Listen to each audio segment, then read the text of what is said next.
A mí me parece interesante hacer algunos subrayados. En primer lugar, yo comparto la exposición que fue muy razonable, muy clara, de Aurelio. Quiero destacar solamente que yo he sido vocero, la ministra Garreno, que ha sido su mano derecha. Hubo todo un equipo, sí, no sé si eficaz, pero leal funcionario, ¿no? Me enorgullezco haber participado en esa gestión. Yo creo que nosotros tenemos que colocar este tema uniendo el tema de defensa con el tema de derechos humanos. Si somos coherentemente, consecuentemente kirchneristas, no podemos tener alas técnicas que pongan el énfasis más en un punto que en el otro. Nosotros tenemos que tener una visión común y avanzada sobre los dos temas. Es más fácil para nosotros trabajar la perspectiva de derechos humanos, digo, con toda su complejidad, porque por razones evidentes que no hace falta explicar, hemos sido todos y somos parte de una o de otra manera de una militancia y una vocación por el establecimiento de las políticas de derechos humanos en la Argentina. Y el caso de la política de defensa nacional es algo que desde el 83 para adelante ha pasado a un segundo plano, para no confundir juicios a criminales responsables de delitos de lesa humanidad con política de defensa, aunque eso es una parte de la política de defensa dentro del conjunto de la política que desarrolla. Entonces me parece que tenemos que apuntar a ver en qué contexto, qué es lo que ha ocurrido con este gobierno y desde el 83, muy sintéticamente, ¿no? Para ubicarnos en este debate. Hay un sociólogo argentino que dijo: la Argentina ha sido promilitarista del año 1930 y antimilitarista del año 1982.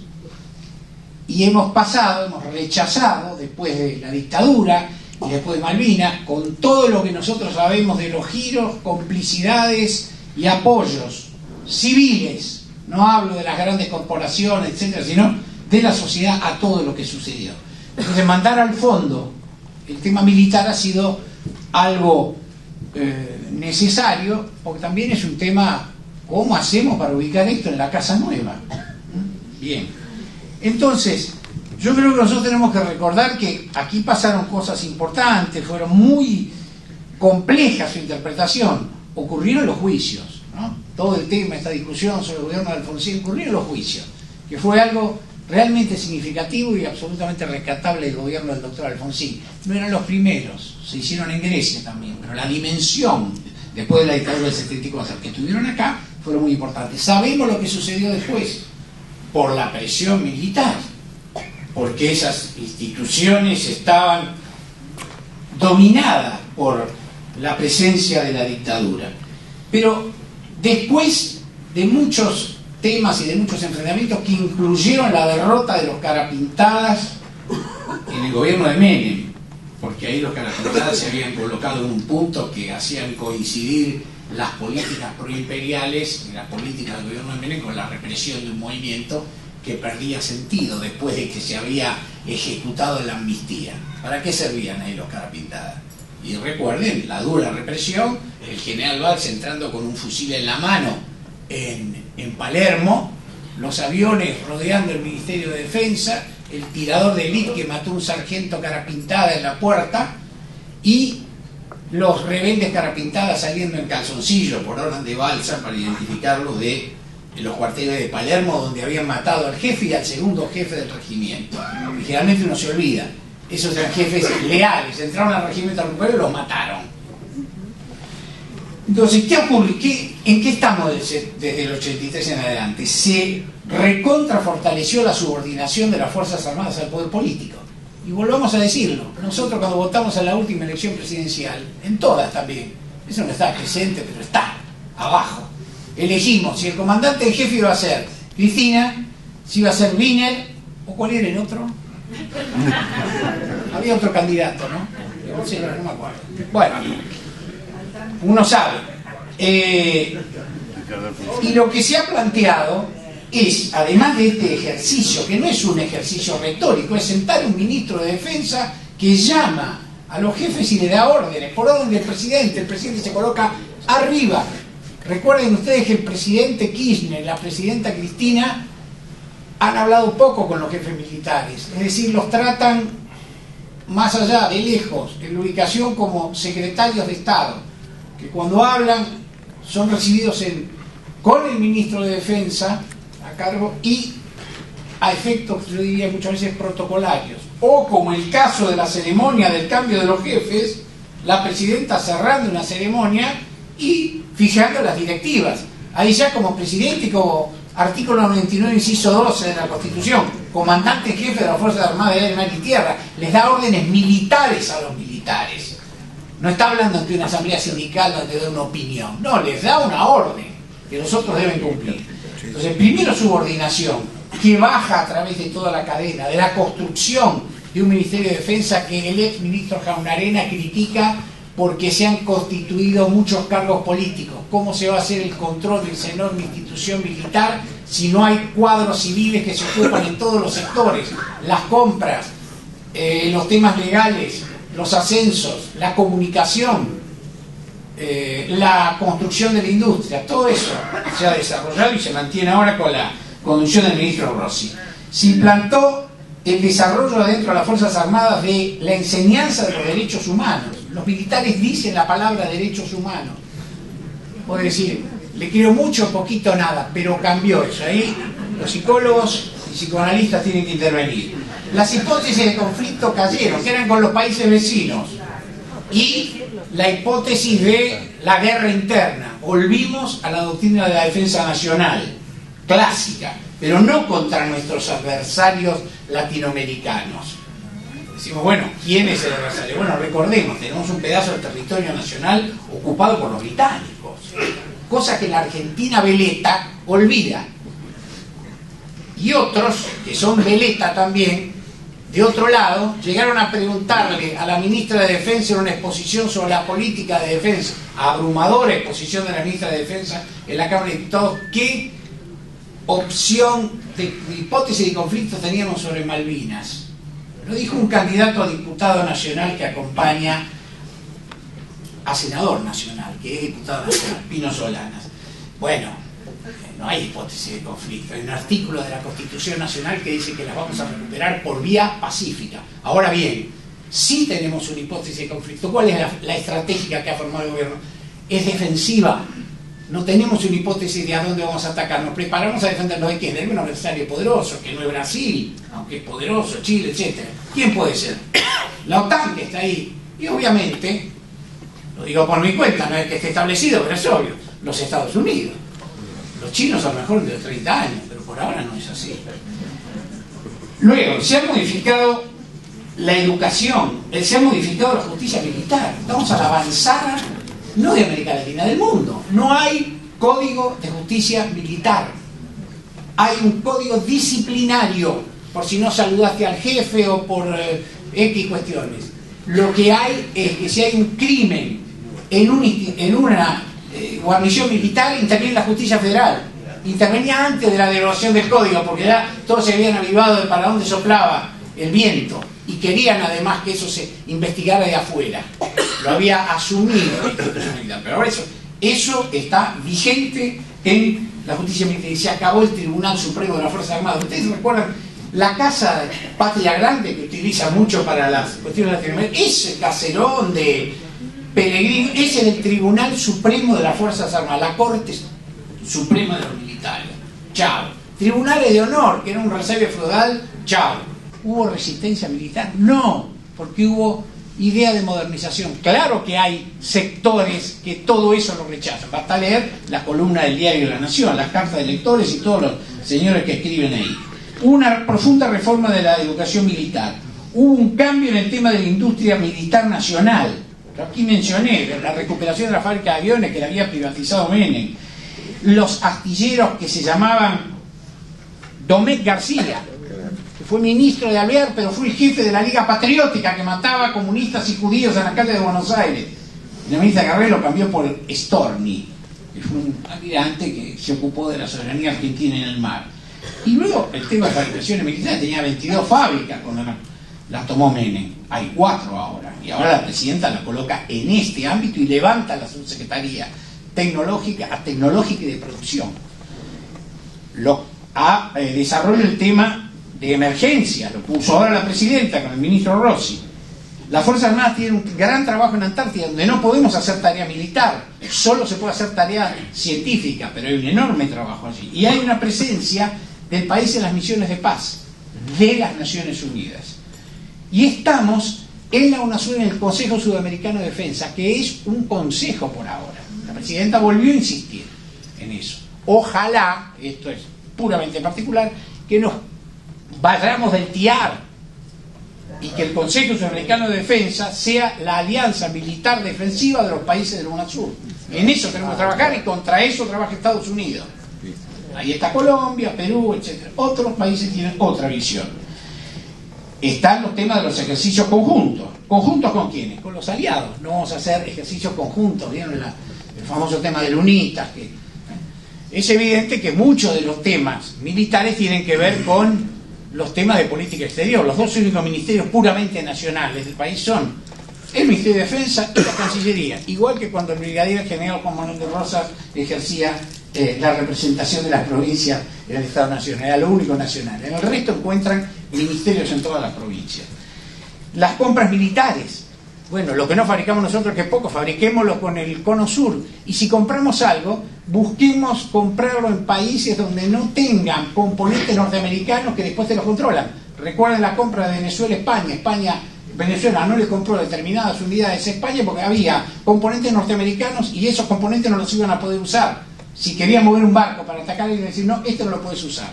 Entonces no compraron eso. Hay que liberarse de eso. También de dónde estudian los oficiales, en qué academias extranjeras. La educación militar ha cambiado mucho para ascender los oficiales superiores, coroneles y generales, almirantes y brigadieres. Además de estudiar en el interior de la institución militar, escuela de oficiales, escuela superior de guerra, etc., van a hacer muchísimos posgrados. Puedo contar una anécdota que ilustra esto. Un día en una ceremonia en el ministerio, cuando veo a un edecán de un jefe de la fuerza, uno de los 4 jefes, y lo veo con un papel en la mano y me dice, mire, estoy estudiando. Digo, ¿qué está estudiando? No, estoy estudiando lo que estoy del Estado porque tengo examen esta tarde. Digo, ¿por qué? Y porque tengo la maestría en Relaciones Internacionales en tal lugar. Claro, para subir, para ascender, hay que capacitarse. Ese mundo que nosotros conocimos de los militares, eso ya no existe más. Hay este cambio. Y el gobierno separó defensa de seguridad, que es un tema clave, porque si no nos quieren colocar a las tropas para combatir el narcotráfico, y ahí terminamos como el ejército mexicano, como la Marina mexicana, que es una gran estrella de la lucha por el narcotráfico y es un actor político de primera línea. Y, por supuesto, también todo lo relativo que tiene que ver con la incorporación de la mujer y la incorporación de las minorías de género. El ejército ya tiene oficiales hombres casados. Ya pasó eso. Ya un general dijo una vez, yo tengo un orgullo que me va a quedar histórico. Yo soy el primer general divorciado del ejército. Ya eso no existe. Había una calificación, SIF, pero la sigla militar, situación irregular de familia. Si estaba divorciado, no ascendía. Si tenías otra idea, tampoco.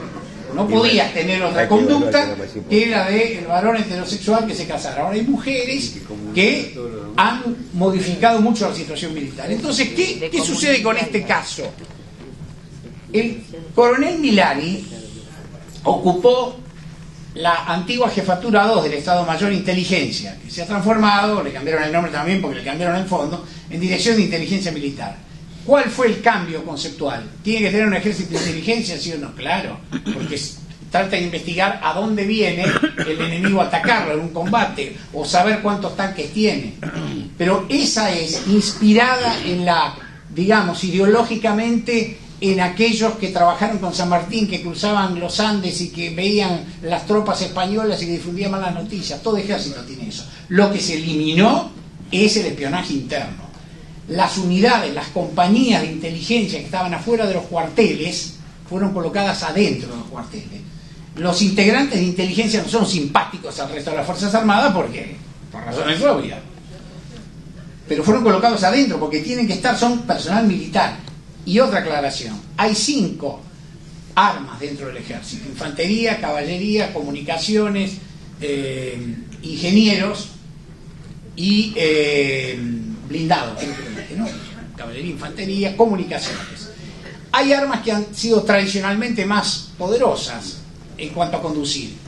Hay un arma como comunicaciones que tuvo, como por primera vez un jefe del ejército fue de comunicaciones durante la Libertadores, el general Lagos, que se había sublevado en Mendoza. Y el último jefe, el general Pozzi, el hombre del que nadie habla.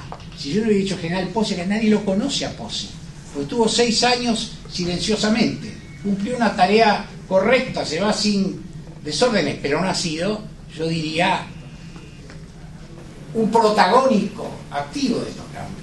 Milani no solo hizo eso de poner adentro de los cuarteles a las unidades de inteligencia, también recuperó muchas casas que eran las casas operativas, que obviamente no estaban a cargo del ejército. Decía, escriturado a favor del ejército argentino, batallón 601, sino a nombre de una persona. Cuando vino el gran derrumbe, los titulares de esas casas que se iban del ejército en actividad o personal civil de inteligencia, los llamados PCI en la jerga, no querían devolverla. Bueno, Milani ejecutó la política de la devolver y transformó esta orientación. La inteligencia verde oliva, o sea, la inteligencia está en la defensa nacional. Entonces, por esto fue muy cuestionado y muy atacado. Él pasó el ascenso en el Senado como coronel, como general de brigada y como general de división. Y tuvo campañas donde la mitad, o la tercera cuarta parte de estas cosas ya se dijeron, motorizados por el diario Clarín, motorizados por el diario La Nación, que ahora se colocan a la izquierda para demostrarle al país cuán preocupados están por los derechos humanos. O sea, a mí me parece, exactamente como lo dijo Aurelio, a pesar de todo, puede la acción de la justicia demostrar que hubiera ocurrido una situación delictiva en violación a los derechos humanos. Puede ser grande, pequeña, etc.